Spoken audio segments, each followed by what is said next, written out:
नमस्कार, ज्योतिषाचार्य च्यानलमा यहाँलाई हार्दिक स्वागत छ। संकल्प भनेको के हो? हामीले हाम्रा धार्मिक कार्य सम्पादन गर्दाखेरि संकल्प अनिवार्य रूपमा उच्चारण गर्छौं। यसरी उच्चारण गर्नुको रहस्य के हो? संकल्पको समग्र परिचयका साथसाथै यसको तात्पर्यसँग सम्बन्धित विशेष प्रस्तुति लिएर उपस्थित भइसकेको छु म नारायण प्रसाद निरौला। आजको प्रस्तुतिमा हामी संकल्पका यावत विषय वस्तुहरूमा चर्चा गर्नेछौं। यसका साथसाथै आज हामी संकल्प र संकल्पको ज्योतिषीय अन्तर सम्बन्धका बारेमा पनि चर्चा गर्नेछौं, किनकि कल्प शब्द ज्योतिषसँग अन्तर सम्बन्धित छ र विशेष गरी कल्पको उच्चारण नै संकल्पमा हुने गर्दछ। समपूर्वक कल्प भएपछि संकल्प हुन्छ। अर्थात् भनौं कल्प भनेको एक ब्रह्मा दिन र ब्रह्माको एक दिनको समयमा नि हामी विद्यमान छौं र हाम्रो इतिहास विद्यमान छ। यही समयको उच्चारण गर्ने प्रक्रिया र पद्धतिसँग सम्बन्धित विषय वस्तु आज हामी विशेष रूपमा चर्चा गर्नेछौं। आरम्भ गरौं संकल्पको परिचयबाट। सम उपसर्गपूर्वक कल्प भएपछि संकल्प शब्दको निर्माण हुन्छ। सम उपसर्ग पूर्वक क्लिप धातुमा घय प्रत्यय लागेर पनि संकल्प शब्दको निर्माण हुने गर्दछ। यसरी शाब्दिक रूपमा संकल्पको अर्थ विशिष्ट कल्पको उच्चारण भन्ने अर्थमा आउँछ। अर्थात् कल्प सहितको समग्र कल्पको उच्चारण संकल्प हो। संकल्पलाई अठोटका रूपमा पनि बुझ्न सकिन्छ। एक प्रकारको अठोट, एक प्रकारको परिकल्पना नै वास्तवमा संकल्प हो। यसरी संकल्प गर्ने विधि विधान पनि हाम्रा धर्मशास्त्रहरूमा उल्लेख पाइन्छ। विशेष गरी हामीले हाम्रो आजसम्म बितेका समयहरूको उच्चारण, हामी रहेको स्थानको उच्चारण अनि हामी आफूमा भएको हाम्रो आफ्नो गोत्रको उच्चारण, आफ्नो नामको उच्चारण, राशिको उच्चारण, यसका साथसाथै हामीले कुन कार्य गर्दैछौँ सो कार्यको उच्चारण, यसका साथसाथै कुन फल प्राप्तिका लागि हामीले संकल्प गरिरहेका छौँ यसको उच्चारण पनि संकल्पमा हुने गर्दछ। विशेष गरी सृष्टिदेखि अर्थात् कल्पदेखि हालसम्मका विद्यमान समयको अवस्थितिको अङ्कन गर्दै आज हामीले कुन कार्य गरिरहेका छौँ, कुन कार्य सम्पादन गरिरहेका छौँ र त्यो कुन फल प्राप्तिका लागि हामीले विशेष कार्यको आयोजना गरिरहेका छौँ, अठोट गरिरहेका छौँ, यही कुराका बारेमा संकल्पमा विशेष गरी उच्चारण हुने गर्दछ।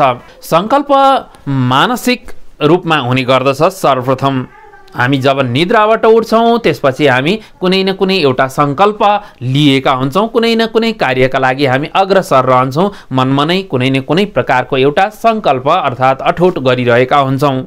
एक प्रकारको कार्य योजना पनि बनाइरहेका हुन्छौँ। विशेष गरी यसरी मनले बनाउने एक प्रकारको कार्य योजना विशेषलाई पनि संकल्प भनेर बताइएको छ।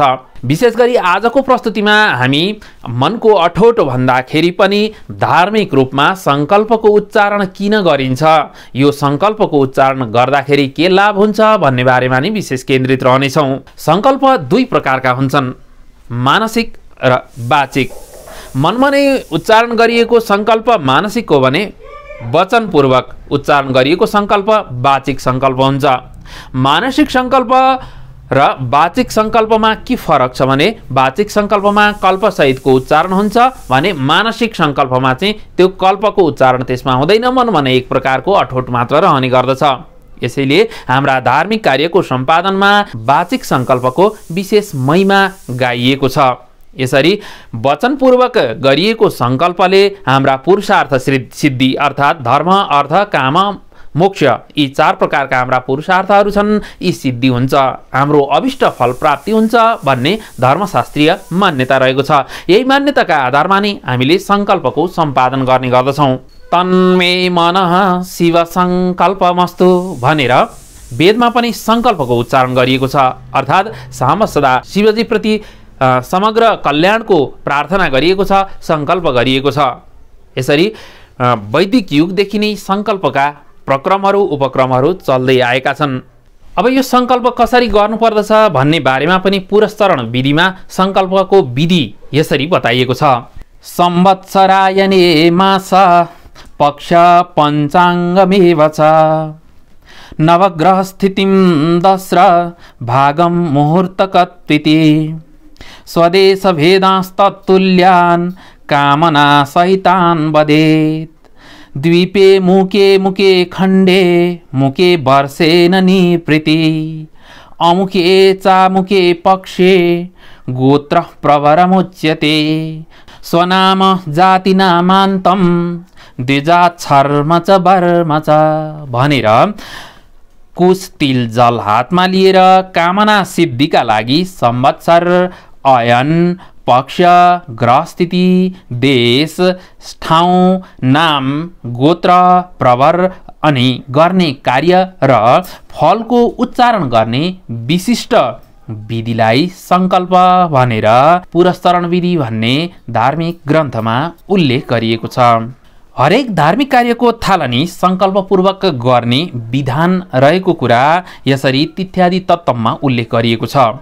संकल्प मूल कामो वै यज्ञ संकल्प सम्भवाः व्रत नियम धर्मश्च सर्वे संकल्प जा स्मृतः भनेर उल्लेख गरिएको छ र हाम्रा व्रतादि कार्यहरू धार्मिक कार्यहरू सम्पादन गर्ने कार्यहरू सम्पूर्ण कुराहरू संकल्पसँग नै अन्तर सम्बन्धित रहेका छन्। यसरी हामीले संकल्प नगरी कार्य गर्यौं भने के फल प्राप्ति हुन्छ त यसका बारेमा पनि ब्रह्म पुराणमा उल्लेख पाइन्छ।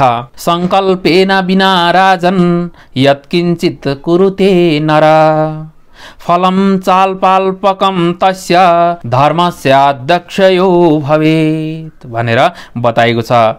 अर्थात् संकल्पपूर्वक गरिएका कार्यले हाम्रा कार्य सिद्धि हुन्छन्, हाम्रो अभिष्ट सिद्धि हुन्छ भने संकल्प नगरी गरिएको कार्यले हाम्रा कार्य सिद्धि हुँदैनन्, कार्यमा बाधा विघ्न आउँछ र फल पनि प्राप्त हुँदैन भनेर पनि बताइएको छ। हाम्रो इतिहाससँग सम्बन्धित हाम्रो ब्रह्माजीको उत्पत्ति सँगसँगै हाम्रो संकल्पको उच्चारण गर्ने प्रक्रिया र पद्धति नियमित रूपमा चलेको पाइन्छ। ब्रह्माजीको उत्पत्ति पश्चात ब्रह्माजीलाई सृष्टि गर्न पनि समय लागेको छ। आजभन्दा पूर्व 1,97,29,39,122 वर्ष पहिले अर्थात् भनौँ विक्रम 2078 सालभन्दा पूर्व यति समय पूर्व कल्पको आरम्भ भएको शास्त्रीय प्रमाण पाइन्छ। यसका साथसाथै यसरी कल्पको आरम्भ सँगसँगै ब्रह्माजीको दिनको सुरुवात हुने गर्दछ। ब्रह्माको एक दिनलाई एक कल्प भनिन्छ। यसरी ब्रह्माको उत्पत्ति सँगसँगै ब्रह्माजी आफ्नो निद्राबाट उठे सँगसँगै ब्रह्माजीले सृष्टिको बारेमा कल्पना गर्न थाल्नुहुन्छ। यसरी कल्पना गर्न आरम्भ गरेपछि ब्रह्माजीलाई कल्पना गर्न लागेको समय भनेको 1,70,64,000 वर्ष ब्रह्माजीलाई सृष्टि कस्तो गर्ने भन्ने विषयमा कल्पना गर्ने समय लाग्यो। यसरी कल्पदेखि यति समय व्यतीत भइसकेपछिको समयमा ब्रह्माजीले सृष्टिको आरम्भ गर्नुहुन्छ। त्यसैले सृष्टिदेखि चाहिँ हालसम्म कति वर्ष व्यतीत भएका छन् भनेर भन्नु पर्दाखेरि 1,95,58,85,122 वर्ष हालको 2078 सालसम्म यति वर्ष चाहिँ व्यतीत भइसकेका छन्। यो कल्पको वर्ष सौर वर्षको व्यतीत भएको समयकाल हो। आज भन्दा यति वर्ष अर्थात् 1,95,00,00,000 वर्ष पूर्वबाट सृष्टिको उत्पत्ति भएको सृष्टिको आरम्भ भएको कुरा सप्रमाण धर्मशास्त्रका ग्रन्थहरूमा ज्योतिषशास्त्रका ग्रन्थहरूमा उल्लेख पाइन्छ। ईश्वरको परिकल्पना स्वरूप ब्रह्माजी सृष्टिकर्ता ब्रह्माजीको साकार ब्रह्माजीको उत्पत्ति भयो र ब्रह्माजीले यो चराचर जगतको सृष्टि गर्नुभयो भनेर हाम्रा धर्मशास्त्रहरूमा ज्योतिषशास्त्रका ग्रन्थहरूमा उल्लेख गरिएको छ। सृष्ट्वा भचक्रम कमलोद्भवेन ग्रहै सैतत् भगणादि संस्थै भनेर बताइएको छ सिद्धान्त शिरोमणिमा।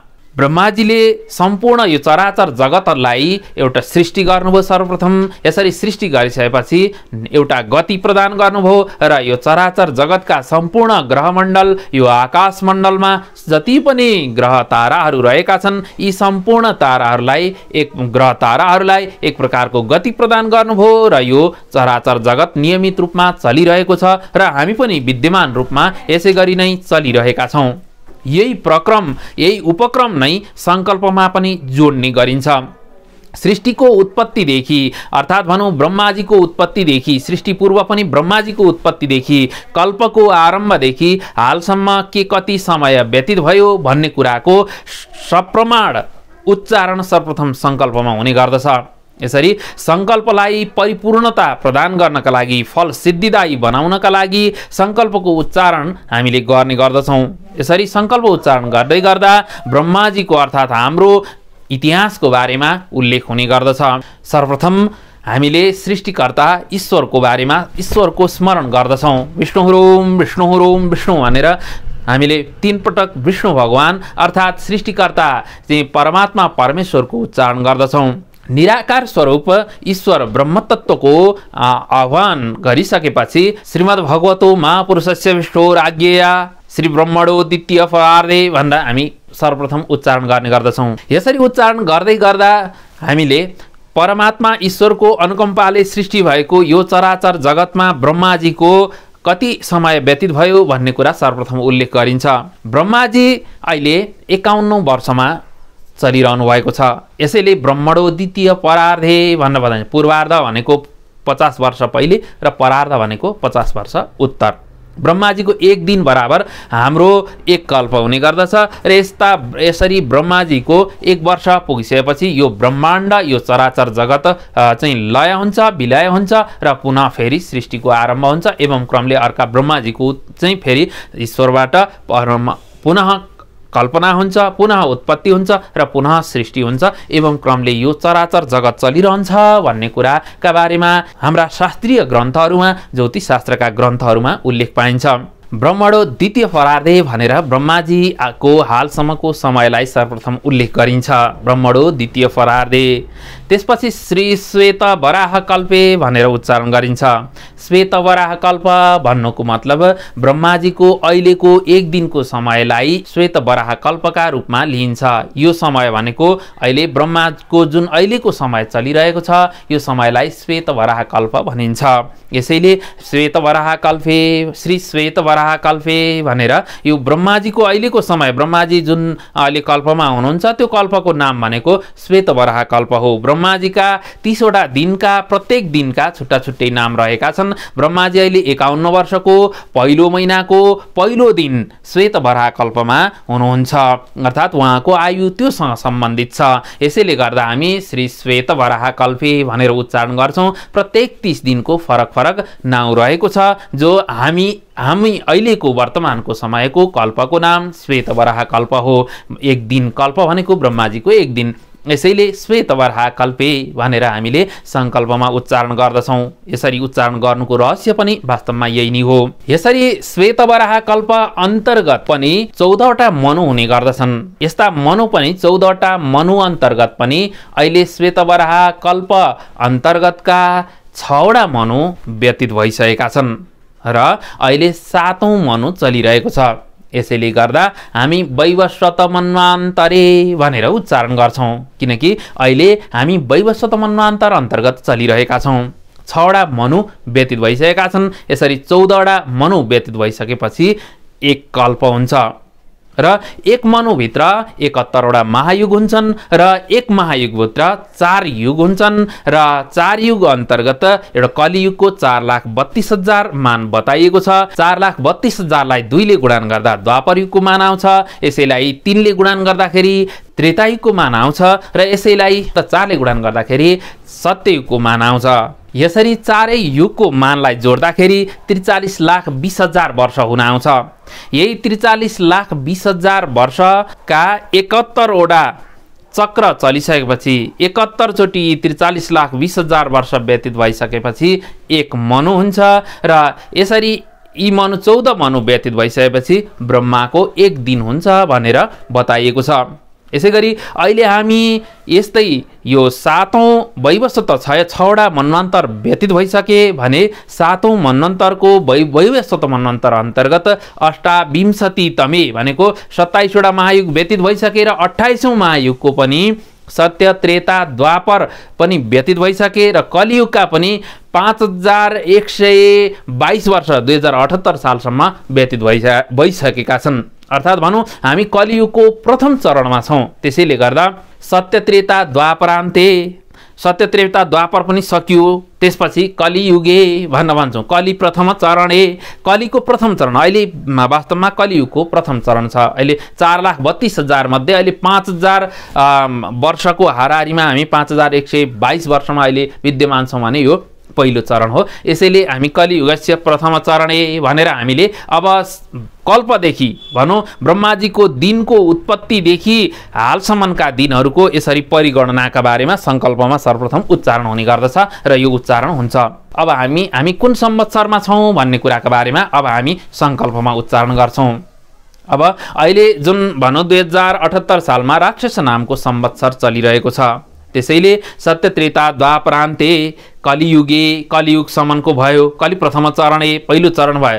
अब त्यसपछिबाट जुन हामीले हाम्रो जुन संवत्सर छ अहिले वर्तमानमा चलेको राक्षस नामको संवत्सर, त्यसरी राक्षस नाम संवत्सरी भन्दै यसरी हामी राक्षस नामको संवत्सर चलिरहेको छ। एक वर्षमा लगभग बृहस्पतिको मध्यम काल भोगमा एक संवत्सर रहने गर्दछन्। बृहस्पतिर मध्यम राशि भोगात संवत्सरम संवितिका वदन्ती भनेर बताइएको छ। यसैले एक वर्षमा एक संवत्सर रहने गर्दछन्। यो चैत्र शुक्ल प्रतिपदाबाट संवत्सरको आरम्भ हुने गर्दछ र अहिले राक्षस नामको संवत्सर हामीले पात्रोमा पनि हेर्न सक्छौँ, यही चलिरहेको छ। यसरी वर्तमानमा हामीले जुन संवत्सर चलिरहेको छ, अब हामी कल्पदेखि संवत्सरसम्म आयौँ।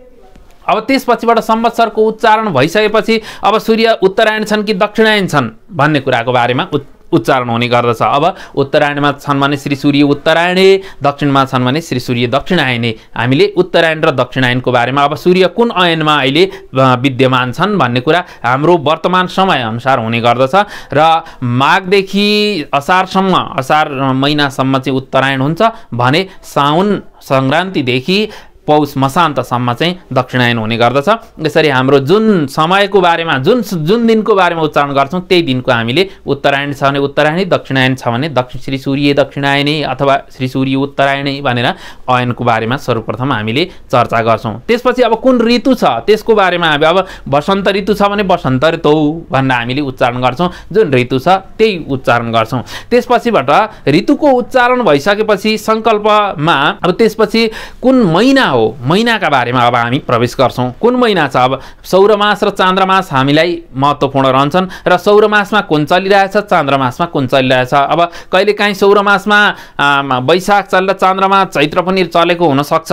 कहिलेकाहीँ यो चाहिँ चान्द्रमास र सौरमासको अन्तर रहने भएको कारणले गर्दाखेरि पृथक पृथक रहन्छ। त्यसैले गर्दाखेरि हामीले श्री सूर्य अब त्यसपछिबाट अब सौरेण अब वैशाख मासे चान्द्रेण चैत्र मासे भन्न पनि हामीले भन्न सक्छौँ। अथवा जुन अवस्था छ चान्द्रमासको र सौरमासको पृथक पृथक रहन्छ, त्यो पात्रोमा दिएको हुन्छ र त्यस आधारमा हामीले चान्द्रमास अन्तर्गत कुन महिना चलिरहेको छ, सौरमास अन्तर्गत कुन चलिरहेको छ भनेर हामीले सौरेण वैशाख मासे, चान्द्रेण चैत्र मासे अथवा जुन चलिरहेको छ त्यो भनेर हामीले उच्चारण गर्छौँ। यसरी महिनाको पनि उच्चारण भइसकेपछि अब कुन पक्षमा हामी छौँ, अहिले चान्द्रमास अन्तर्गत पक्ष दुई पक्ष हुन्छन्, शुक्ल र कृष्ण पक्ष, हामी कुन पक्षमा छौँ भन्ने बारेमा पनि फेरि हामीले उच्चारण गर्छौँ। अब शुक्ल पक्ष छ भने शुक्ल पक्ष अथवा कृष्ण पक्ष छ भने कृष्ण पक्ष, यसरी हामीले पक्षको बारेमा पनि उच्चारण गर्छौँ। यसरी पक्षको उच्चारण भइसकेपछि अब हामी आउँछौँ पक्षबाट हामी दिनमा आउँछौँ।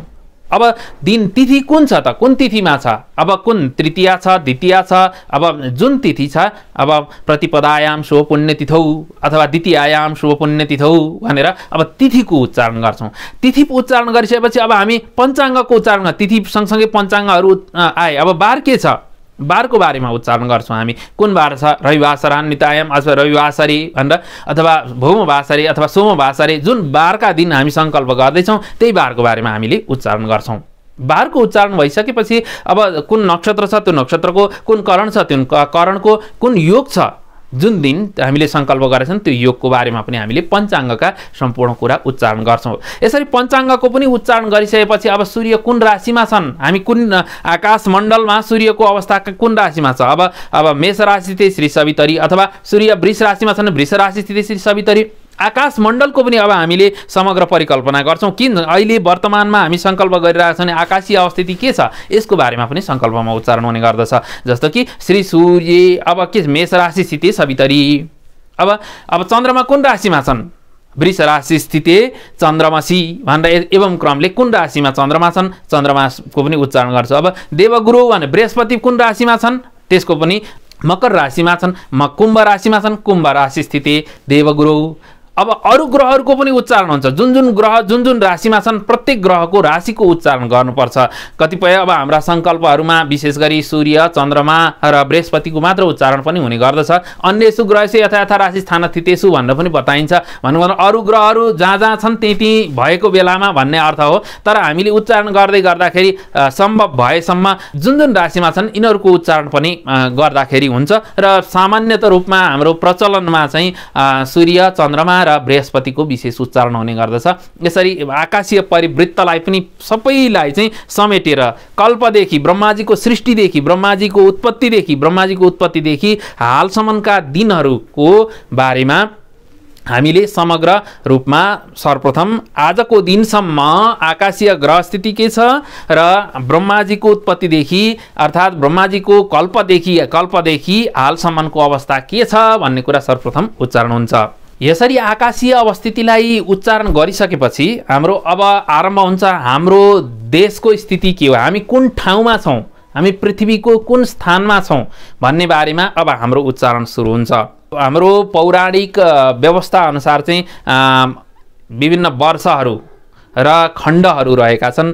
यो पृथ्वीलाई चाहिँ वर्ष भनेर चाहिँ कुनै एउटा क्षेत्र ठाउँमा चाहिँ भारतवर्ष एवं क्रमले अन्य वर्षहरूको चाहिँ बारेमा बताइएको छ। त्यसै गरी द्वीपहरूको बारेमा बताइएको छ, भिन्न भिन्न द्वीपहरू छन्। त्यसै गरी हामी चाहिँ यो अवस्थामा वर्तमान अवस्थामा कुन वर्षमा छौँ, भारतवर्षमा छौँ भने भारतवर्षे भन्छौँ। यो भारतवर्ष भन्नुको मतलब चाहिँ यो भारत मात्र होइन कि यो चाहिँ जुन एसियाका समग्र भूभागहरू चाहिँ भारतवर्ष अन्तर्गत पर्थे। त्यसैले गर्दाखेरि त्यो परिकल्पनालाई चाहिँ अहिले वर्तमानमा पनि हामीले उच्चारण गर्छौँ। यसरी भारतवर्षे भन्दा चाहिँ हामी के भन्छौँ, यो हाम्रो भौगोलिक अवस्थितिको उच्चारण हुन्छ यो सङ्कल्पमा। यसपछि भरतखण्डी, अब भारतवर्ष अन्तर्गत कुन खण्डमा छ त्यो भरतखण्डमा हामी चाहिँ यहाँ भरतले राज्य गरेको स्थान हो, त्यसैले गर्दा हामी भरतखण्डी भनेर उच्चारण गर्छौँ। भरतखण्डी। अब कुन द्वीपमा छौँ हामी, अब त्यसको बारेमा उच्चारण हुन्छ। अब अन्य स्थानमा छौँ भने तत्त स्थानको उच्चारण गर्नुपर्छ। जस्तो कि अब हामी भरतखण्डमा छौँ, जम्बू द्वीपमा छौँ, जम्बू प्लक्ष सल्मली कुश क्रौञ्च आदि गरिएका द्वीपहरू छन्। कुन द्वीपमा निवास गर्ने हो, सोही हामी बसिरहेका छौँ, हाम्रो विद्यमान अवस्थिति कहाँ छ त्यही आधारमा त्यो उच्चारण हुन्छ। र हामीले जम्बू द्वीपे, हामी नेपालमा वर्तमान अवस्थामा हुँदाखेरि जम्बू द्वीपे भनेर अब हामी जम्बू द्वीप अन्तर्गत पनि अब कुन ठाउँमा छौँ, आर्यवर्तैक देश अन्तर्गत अब हामी अब देश अन्तर्गत छ। अब हिमाचल आदि कता पूर्व छौँ अथवा दक्षिण छौँ अथवा उत्तर छौँ, कता छौँ, कुन ठाउँमा छौँ त्यस अनुसारको हुन्छ। अब हाम्रो चाहिँ के छ, हामी यो हिमाचलबाट चाहिँ हाम्रोबाट हिमाचल उत्तर दिशामा छन्। यसैले गर्दाखेरि हाम्रोबाट हिमाचल उत्तर दिग विभागे भन्न हामीले हिमाचलको बारेमा, यसरी यो चाहिँ हिम श्रृङ्खलाका बारेमा अब हाम्रो आफ्नो अवस्थितिको बारेमा बताउनु पर्यो। यसैले गर्दाखेरि हामी कहाँ छौँ त्यसको अवस्था। अब नदी नालाहरू के छन्, के छन्, कुन नदी, अब नदीहरू सन्निकटै भन्नु पर्यो, कुन नदीमा छौँ होइन, कोशिका छौँ कोशीमा भन्नु पर्यो, कुन नदीको सन्निकटमा छौँ हामीले त्यो नदीको उच्चारण गर्छौँ। कुन देवस्थलको, अब जस्तो पाशुपत क्षेत्रमा छौँ पाशुपत क्षेत्री भन्छौँ, अथवा कुनै जुन आफ्नो क्षेत्र छ जुन क्षेत्र छ भने त्यो क्षेत्रको बारेमा उच्चारण गर्छौँ। यसरी कुन ठाउँको बारेमा हामीले सर्वप्रथम उच्चारण गर्छौँ। अनि त्यसपछिबाट जिल्लाको कुन जिल्ला छ, अथवा हामी अञ्चल, अब हाम्रो अञ्चल त सकिसकेको छ, अथवा हामी प्रदेश अन्तर्गत छौँ, कुन प्रदेश अन्तर्गत कुन गाउँमा छौँ, कुन जिल्लामा छौँ, कुन जिल्ला अन्तर्गत हामी कुन गाउँमा छौँ, त्यो ग्रामको नाम ग्रामे, यो ग्रामी भनेर हामीले सर्वप्रथम उच्चारण गर्दैछ। त्यसपछिबाट अनि यो ग्राम आदिको उच्चारण पश्चात अब त्यसपछिबाट यो ग्रामे अनि यो पुण्यभूमौ भन्दा यो पुण्यभूमिमा अब हाम्रो कस्तो हाम्रो घर हो, के हो, कस्तो हो त्यसका बारेमा पनि हामीले उच्चारण गर्छौँ। यसरी आकाशीय परिवृत्तको समग्र पक्षको उच्चारण पश्चात हामीले अब के गर्छौँ भने अब सम्पूर्ण आकाशीय परिवृत्त उच्चारण भइसकेपछि अब हामी कुन गोत्रका हौँ, हाम्रो अवस्थिति के हो, हामी कुन राशिका हौँ, कुन गोत्रका हौँ, हाम्रा प्रवर कति हुन् भन्ने बारेमा फेरि उच्चारण हुन्छ सङ्कल्पमा।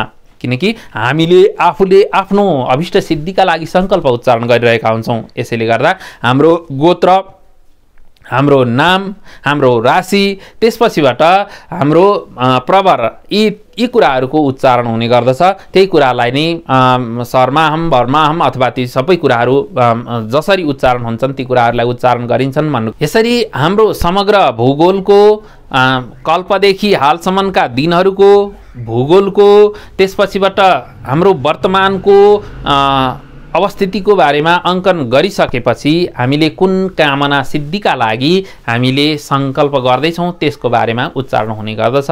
अथवा हामीले अब कुन कामना सिद्धि छ, शिवजी प्रीतिका लागि छ अथवा हाम्रो आफ्नो अभिष्ट कुनै सिद्धिका लागि छ भने उक्त अभिष्ट सिद्धिका लागि गरिने कुराहरू। अब यसपछिबाट कार्य अनुसार अब सङ्कल्पका उच्चारण गर्ने प्रक्रियाहरूमा चाहिँ अब भिन्नता हुँदै जान्छ। जुन जुन कार्य छ, देव कार्य छ भने देव कार्य अन्तर्गतको कार्य, कर्तृत्व अधिकार सिद्ध भनेर छ भने त्यो अधिकार सिद्धिका लागि, प्रतिज्ञा सङ्कल्प छ भने कुनै म यो गर्नका लागि म प्रतिज्ञा सङ्कल्प गर्छु भनेर प्रतिज्ञा सङ्कल्पको पृथक रहन्छ। त्यसपछिबाट अब गोदानको सङ्कल्पको पृथक रहन्छ। अब कार्य अनुसारका सङ्कल्पहरू यसपछिबाट उच्चारण हुन्छ। जुन जुन फल कामना गरेर हामीले उच्चारण गर्छौँ त्यो कार्य विशेषसँग सम्बन्धित रुद्राभिषेक गर्छौँ भने रुद्राभिषेक, गृह हवन आदि गृह पूजा आदि छ भने, वास्तु छ भने वास्तुसँग सम्बन्धित, अथवा जुन पुराण आदि छ भने पुराणको उच्चारण हामीले जुन पुराण अथवा जुन उद्देश्य छ, जुन उद्देश्य राखेर हामीले कार्य गर्दैछौँ, हामीले धार्मिक कार्य सम्पादन गर्दैछौँ त्यसका आधारमा अब हामीले जुन उद्देश्य छ उद्देश्यका आधारमा पनि अब हामीले सङ्कल्पलाई त्यसतर्फ लैजानुपर्छ। र यो उद्देश्य पूर्तिका लागि यी कुराहरूद्वारा, यी ब्राह्मणहरूद्वारा अथवा यो कुराद्वारा, यो प्रक्रियाद्वारा अथवा जुन जुन प्रक्रियाद्वारा हामीले कार्य सम्पादन गर्दैछौँ त्यो प्रक्रियालाई पनि हामीले बताउनुपर्छ। र त्यसपछिबाट आफूले म यो काम गर्छु, यो विधिबाट, कुन विधिबाट गरिन्छ, कुन प्रक्रियाबाट गरिन्छ भन्ने कुरा समग्र पक्षको बारेमा उच्चारण सङ्कल्पमा हुने गर्दछ। यसरी सृष्टिदेखि अर्थात् कल्पदेखि हालसम्मको विद्यमान दिक, देश, काल, अवस्थितिको बारेमा समग्र पक्षको उच्चारण गरेर सङ्कल्प परिपूर्ण हुने गर्दछ। यसरी हाम्रा धार्मिक कार्यहरू सल्लाह, सुझाव र प्रतिक्रियाका साथै सम्पादन हुँदै गर्दाखेरिको हामी नियमित रूपमा यस्तै विषयवस्तु यही नै हो। यसरी हामीले सृष्टिदेखि हालसम्मको इतिहासलाई स्मरण गरेर, इतिहासलाई साक्षी राखेर, इतिहासलाई चाहिँ हाम्रो कार्यको केन्द्रबिन्दुमा राखेर हामीले सङ्कल्प गर्छौँ, अर्थात् भनौँ हाम्रो कार्यको आरम्भ गर्दछौँ। र यसरी गरिएको कार्य अर्थात् यसरी सङ्कल्प गर्नाले के फल प्राप्त हुन्छ भन्ने प्रश्न पनि रहन सक्छ। विशेष गरी धर्म अर्थ काम मोक्ष चतुर्विध फल प्राप्ति हुन्छ, हाम्रा चाहिँ अभिष्ट सिद्धि हुन्छन् र विशेष सङ्कल्पपूर्वक गरिएको कार्य पूर्णतः फलदायी रहन्छ भनेर पनि धर्मशास्त्रमा उल्लेख गरिएको पाइन्छ। यसैले हाम्रा सङ्कल्प गर्ने विधि विधानहरू शास्त्रमा उल्लेख भएका हुन्। र अर्कोतर्फ हामीले सङ्कल्पलाई हेर्दै गर्दाखेरि सङ्कल्प एक प्रकारको विशिष्ट योजना पनि हो। हामीले योजनापूर्वक गरिएका कार्य नै हाम्रा सफल रहन्छन् र यो एक प्रकारको योजना पनि हो। यसरी हामीले योजनाबद्ध रूपमा गरिएको कार्य पनि पूर्णतः प्रतिफलदायी रहन्छ। सङ्कल्पमा यही कुरा उच्चारण हुन्छ, हामीले कहाँ हाम्रो क्षेत्र कहाँसम्म हो, के गर्छौँ, कति कुराहरू सम्पादन गर्छौँ, कुन फलका लागि गर्छौँ भन्ने कुराहरू त त्यसैमा उच्चारण भएको हुन्छ, त्यसैमा हामीले परिबन्धमा त्यसमा बाँधिसकेका हुन्छौँ। त्यसैले गर्दाखेरि यो सङ्कल्प भनेको हाम्रो पूर्व योजना हो, पूर्व कल्पना हो र एक प्रकारको हाम्रो फल सिद्धिका लागि, फल प्राप्तिका लागि गरिने एक प्रकारको विशिष्ट यो वैदिक विधिबद्ध रूपमा रहेको एक प्रकारको वाचिक सङ्कल्प हो जसले हाम्रा कार्य सिद्धि हुन्छन् भन्ने हाम्रो धार्मिक मान्यता पनि रहिआएको छ। सङ्कल्प भनेको के हो र सङ्कल्प किन गरिन्छ र सङ्कल्पको ज्योतिषीय रहस्य के हो, यसका बारेमा विशेष प्रस्तुति आजका लागि यति नै। तपाईले यो प्रस्तुति कस्तो लाग्यो कृपया सल्लाह, सुझाव र प्रतिक्रियाका साथसाथै ज्योतिषाचार्य च्यानल सब्स्क्राइब गर्न नबिर्सनुहोला। हामी नियमित रूपमा यस्तै विषयवस्तुहरू प्रस्तुत गर्ने नै छौँ। आजको यो प्रस्तुतिबाट भने म नारायण प्रसाद निरुला पनि बिदा हुन चाहन्छु। नमस्कार। भवतु मङ्गलम जयतु सर्वदा सर्वमङ्गलम भवतु सर्वदा सर्वमङ्गलम। ज्योतिषाचार्य ज्योतिषाचार्य